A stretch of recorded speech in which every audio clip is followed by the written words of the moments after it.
Okay, so imagine this. You get to have a conversation with death. Not about, the morbid stuff, but about what it really means to be alive. We're about to dive into an ancient story that does exactly that, a dialogue that gets right to the core of being human and what might lie beyond. But hang on, before we meet our hero, I've got a question for you, and I want you to really think about it. If you had one shot, one question to ask death, and you knew you'd get a straight, honest answer, what would it be? You got something in mind? Okay, hold that thought, because a young boy in our story is about to get that exact opportunity. All right, let's meet our hero. His name is Naciketas. He's this young, sharp kid who catches his own father, a respected sage, basically cheating during a super important sacred ritual. Yeah, awkward. And what he does next kicks off a journey to the very land of the dead. So here's the deal. His father, VEV11, is supposed to be giving away all of his possessions. But he's being a little sneaky. He's only sacrificing his old, useless cows, keeping the good stuff for himself. Naciketas, being this pure-hearted kid, sees this and just can't let it slide. He asks him, "And me, father? To whom will you give me?" And in a flash of pure rage, his dad just roars back, "To death I give you." And just like that, a curse spoken in anger becomes a sacred, binding command. So, Naciketas actually goes. He shows up at the home of Yama, the Lord of Death, but plot twist, Yama isn't there. So Naciketas waits. For 3 full days and nights, he stands at death's door. No food, no water.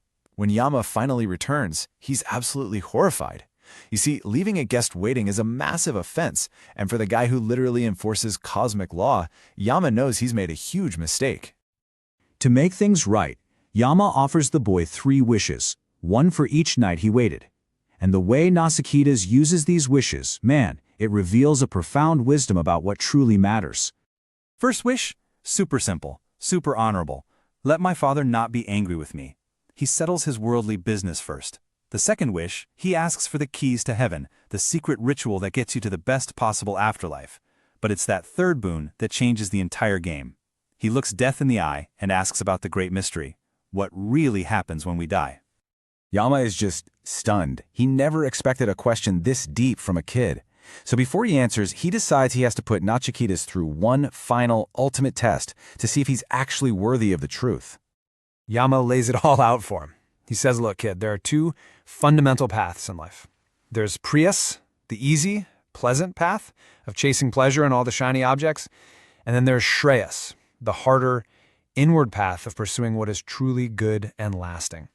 And to see which path Naciketas is on, Yama makes him an offer he thinks no one could possibly refuse. And I mean, he offers him everything. Not just a little bit of wealth, but all of it. A lifespan as long as he could ever want. Power, family, celestial dancers, music. It's the sum total of every single desire you could possibly imagine, all gift-wrapped. It is the ultimate jackpot. And Naciketas' response is just legendary. He looks at this mountain of temptations and flatly refuses. He sees right through the illusion. He basically says, all this stuff, it's temporary. It only lasts till tomorrow. And in the end, it just wears you out. This moment really highlights a timeless choice, right? We all know the story of Faust, who was offered worldly pleasure by the devil and immediately said, "Sign me up," trading his soul for short-term gain. Well, Naciketas is the anti-Faust. He's offered the exact same ultimate deal by the Lord of Death himself, and he turns it down flat, choosing wisdom over pleasure. By rejecting all of Yama's temptations, Naciketas has passed the test with flying colors. He's proven he is on the path of Śreyas, the path of the good. And now, deeply impressed, Yama is finally ready to reveal the great secret. And here it is. The great secret is that for the real you, death is an illusion. Yama explains that our true self, what's called the Atman, is never born and can never die. It's ancient, eternal, and completely untouched when the physical body dies. Death is a doorway for the body, not a destination for the soul. And liberation, or moksha, isn't just about believing this idea. It's about experiencing it directly, realizing that this eternal, undying consciousness is right here, hidden inside each and every one of us. So the question then becomes, how in the world do you do that? Thankfully, Yama doesn't just drop this cosmic truth and walk away. He provides a practical, powerful metaphor to guide this journey of self-realization, the famous Chariot Analogy. Seriously, you can think of this as the original user's manual for your own consciousness. It's a map that shows you all the working parts of your inner world and, crucially, how to take control of them.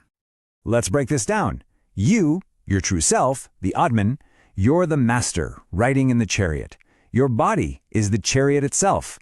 The driver, the charioteer, is your intellect, your higher wisdom. The reins are your mind, which is constantly reacting to things. And the mind is trying to control 5 wild horses, your senses, and the paths they're always trying to run down, all the tempting things out there in the world. This makes those 2 paths crystal clear. If your charioteer, your intellect, is asleep at the wheel, it can't grip the reins of the mind. The horses of the senses run wild, chasing after every shiny object, and the whole chariot eventually gets wrecked. But if your intellect is strong and discerning, it holds the mind steady, it controls the senses, and it steers the entire chariot to its final destination, freedom. So to wrap it all up, a young hero goes straight to death to find the real truth. He's tested with the choice between temporary pleasure and lasting wisdom, and he passes. The secret he learns is that our true self is beyond death, and the chariot analogy gives us this timeless, practical toolset to master ourselves and actually realize that truth in our own lives. And so the story leaves us with this final, powerful idea. The greatest secret that death can possibly teach us is that when you truly understand who you are, death itself becomes powerless.